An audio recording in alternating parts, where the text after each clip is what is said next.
E aí, galera, tudo bem? Sejam bem-vindos novamente aqui em casa. Como é que vocês estão? Seguinte, semana passada nós começamos o processo das unificações tardias, né, falando da unificação alemã, e agora nós vamos terminar esse conteúdo falando da unificação da Itália. Esse conteúdo é um pouco mais rápido porque vocês já entenderam o processo lá da Alemanha e como é que isso vai se desenvolver aqui também é muito parecido. Lembra? Passando por alguns processos. Primeiro, desenvolvimento de um sentimento nacional, não é? Depois o desenvolvimento industrial, que também causa um desenvolvimento bélico, depois as guerras de conquista, as guerras de unificação e finalmente a unificação, o processo final. Nós falamos também lá na aula passada sobre o conceito de nacionalismo. Ele continua importante aqui e nós vamos dar continuidade a esse contexto, certinho? Lembre-se, lá no P+, tem todos os materiais que vocês precisam. As 2 videoaulas, temos também uma lista de exercício e esses slides bonitinhos. E também, não se esqueça, precisou tirar dúvida, procure ou o e-mail da escola, ou minhas redes sociais, ou meu e-mail. Eu estou disponível para responder vocês o mais rápido possível, tá certo? E também hoje vou passar uma tarefa, façam uma lista, que isso garante que vocês possam consolidar o conhecimento. É a coisa mais importante, inclusive. Beleza? Então vamos lá, vamos continuar aqui e nós vamos falar agora das chamadas unificações alemãs, unificação italiana, dona Rata. Né? Unificação italiana. Para a gente poder entender a unificação italiana, eu queria chamar a atenção para vocês aqui para essa região que é a Península Itálica. A primeira coisa que eu queria chamar a atenção é o seguinte: a Península Itálica ela é uma região bastante definida assim na Europa. E por que é uma região tão definida assim? Primeiro, porque ela é uma península, né? Então ela tem uma faixa enorme de litoral e apenas uma porção de terra vinculando a terra ao continente propriamente dito. Além disso, nessa porção que liga ao continente, nós temos no norte da Itália um conjunto de Alpes, de montanhas, o que acabam deixando bem claro, daqui para baixo começa a península, daqui para baixo começa a futura Itália, a atual Itália, ok? Essa região, inclusive, já havia tido uma unidade territorial, uma unidade política, que é lá durante o Império Romano, na Antiguidade, aquele império longevo, aquele império poderosíssimo, que conquistou todo o mar Mediterrâneo, desde a formação da cidade de Roma, em 753, até a queda do Império Romano, com as invasões germânicas, a invasão dos Érulos, em 476 d.C. Então é um período muito longo, não é? Então, sei lá, são 700 mais 400, dá 1.300, 1.400 anos de história de unidade da Península Itálica.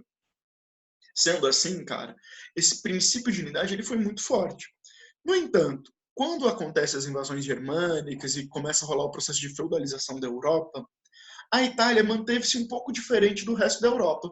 Porque enquanto o resto da Europa passava por uma fragmentação territorial, e também o fim das cidades, um processo de feudalização, de cada vez mais um surgimento de fazendas e as cidades entrando em decadência, na Itália não. Na Itália nós teremos um conjunto de cidades e um conjunto de reinos autônomos.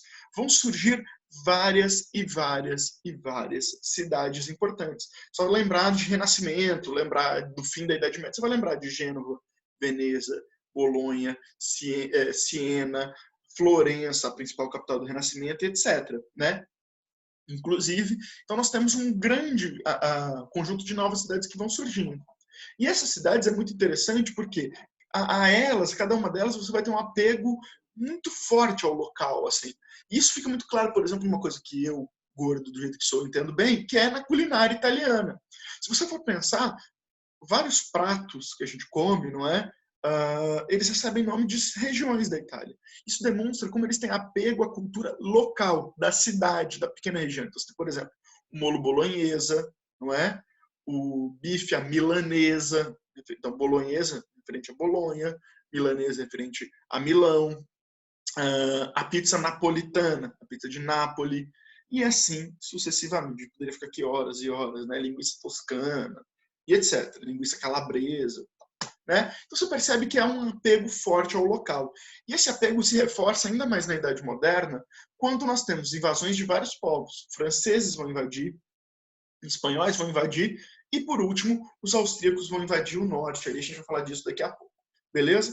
Bom, então é uma região que teve unidade, mas que foi invadida, foi fragmentada, voltou a ter um apego ao local, e aos poucos vai surgindo ali na Itália, inclusive, um sentimento nacional, um sentimento nacionalista. Beleza, meninos? Vamos lá para frente. Bora lá. Peraí, tem que passar aqui. Agora foi. De novo, voltamos a ele. Congresso de Viena. Congresso de Viena. Beleza. O que o Congresso de Viena vai fazer com a Península Itálica?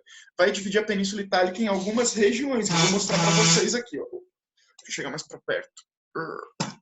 A Península Itálica vai dividir... Perdão, o Congresso de Viena vai dividir a Península Itálica em algumas regiões. Vou, nessa aula, novamente usar o quadro para mostrar os processos de guerra, de anexação, coisas do tipo. Talvez o quadro ali no fundo. Vamos lá. Imagine a Península Itálica, a rota. Tá aqui. Horrível, né? Mas tá dando para ver? Espero que sim. Beleza? Olha só como é que vai acontecer. Durante o Congresso de Viena, a Península Itálica ela vai ser dividida basicamente em 4 regiões. Tá? Essa região do noroeste vai ser o reino de Piemonte, Sardenha. Beleza? Essa região, a noroeste ali, vira o reino de Piemonte e Sardenha. Um reino autônomo, um reino nessa região unificado e tudo mais. Do outro lado, do nordeste, nós teremos uma influência da Áustria. Tá? Essa região vai ficar sob domínio austríaco mesmo. Então, regiões como Lombardia, Veneza, Módena, Toscana, tudo isso sob domínio da Áustria. Beleza? Enquanto que o sul, nós teremos o reino das duas Sicílias e Parma, 2 regiões aqui que nós vamos tratar como a região sul.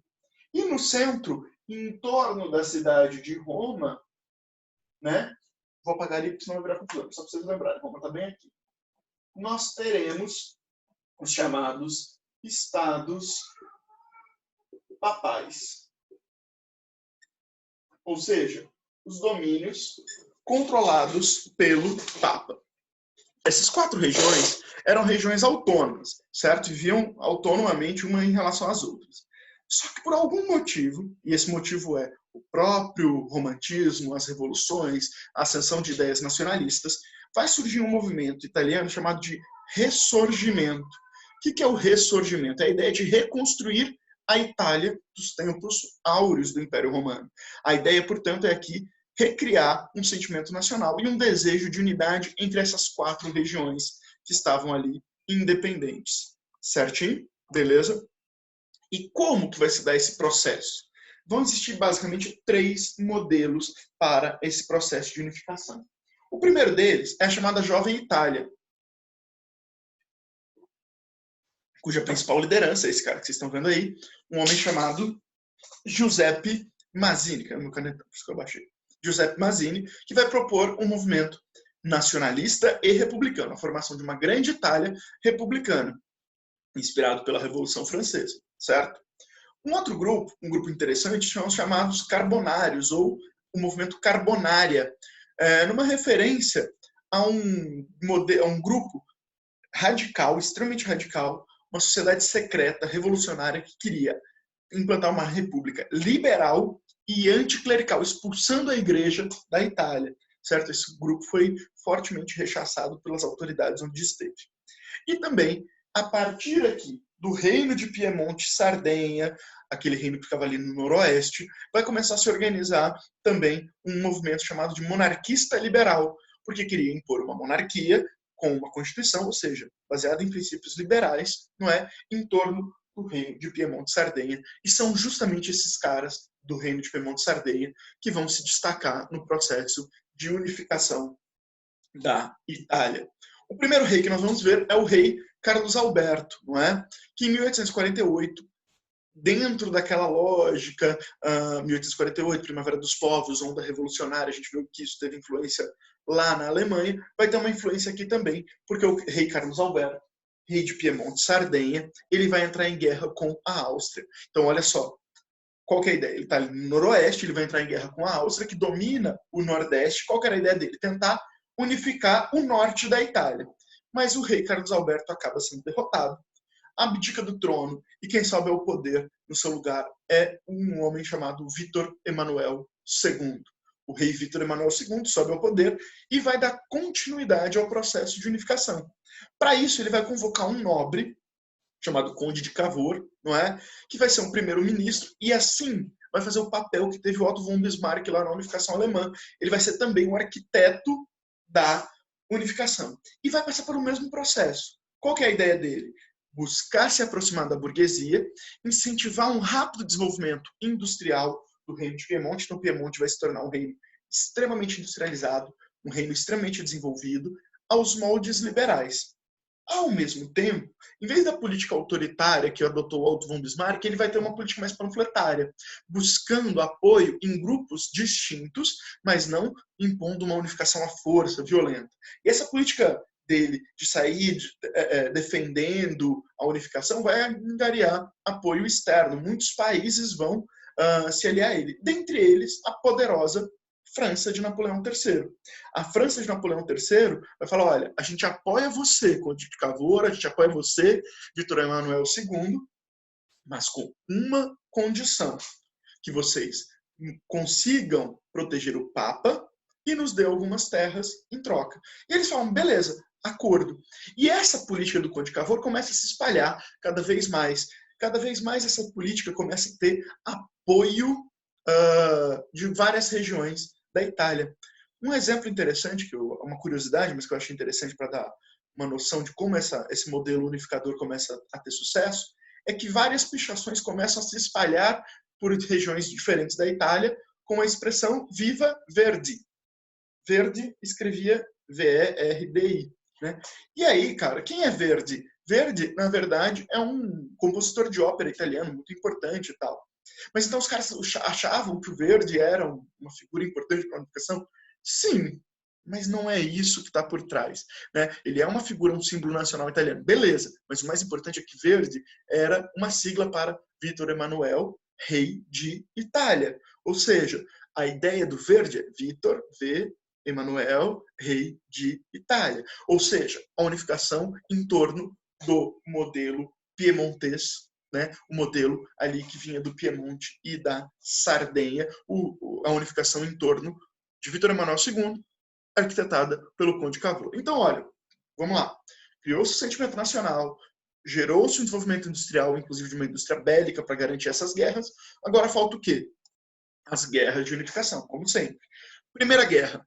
Piemonte, de novo, entra em guerra com a Áustria, em 1859, e conquista uma parte do território aqui que pertencia à Áustria. Deixa eu dar um zoom aqui de novo para vocês poderem ver o meu quadro.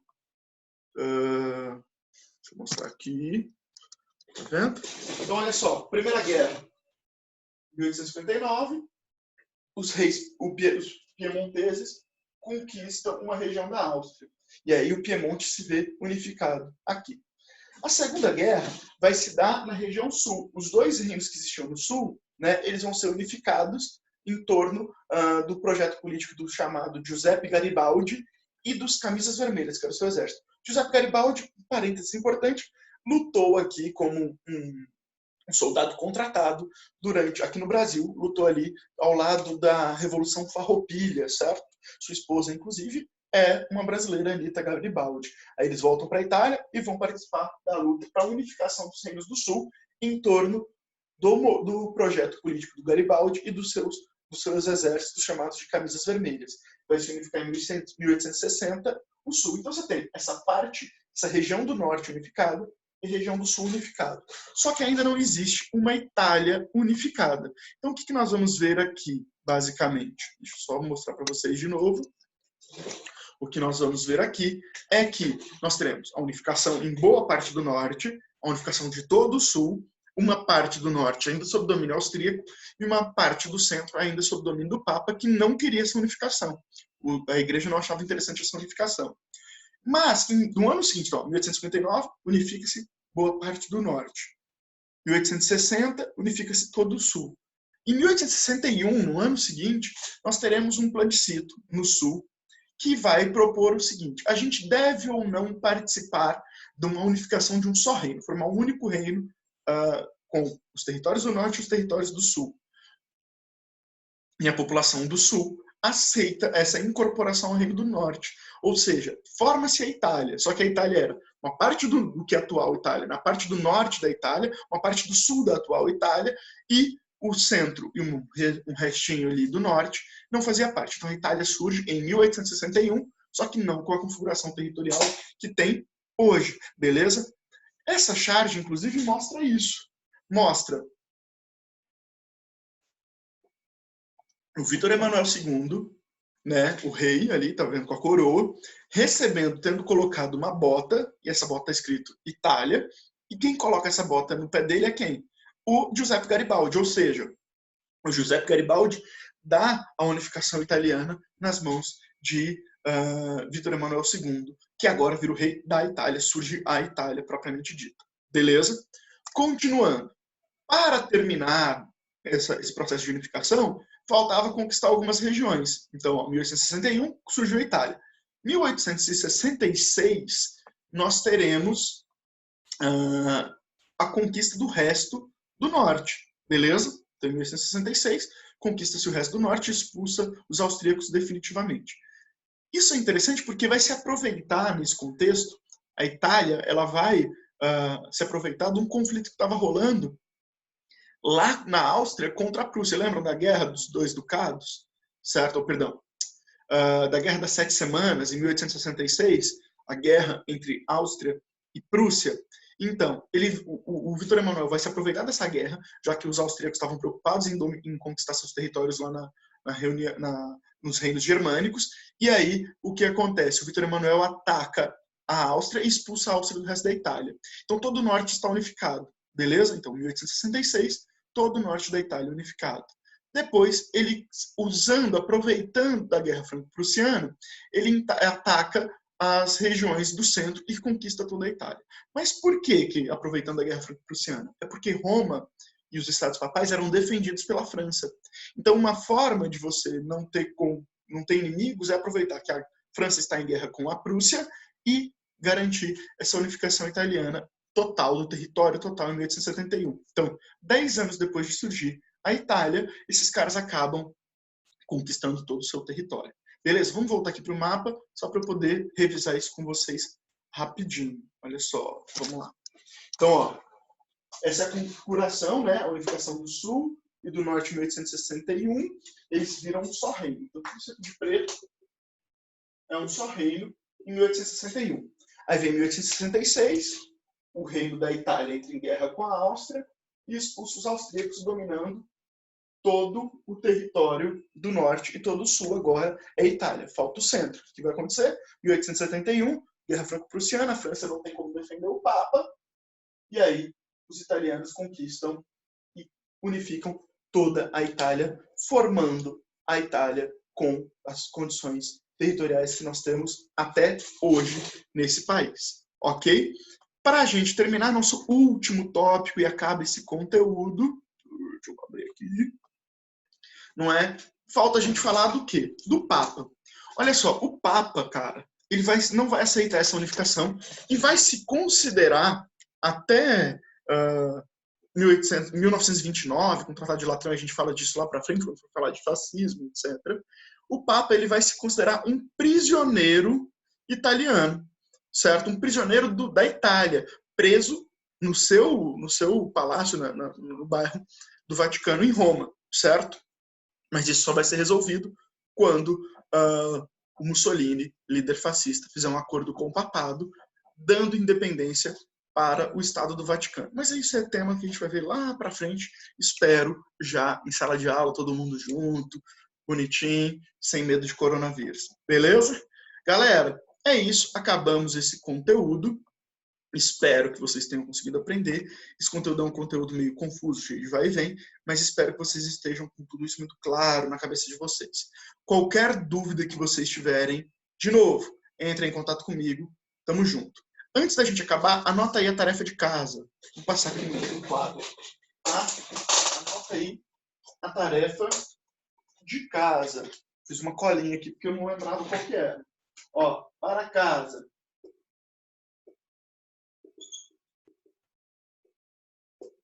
Página 21 da porção leitura de documentos.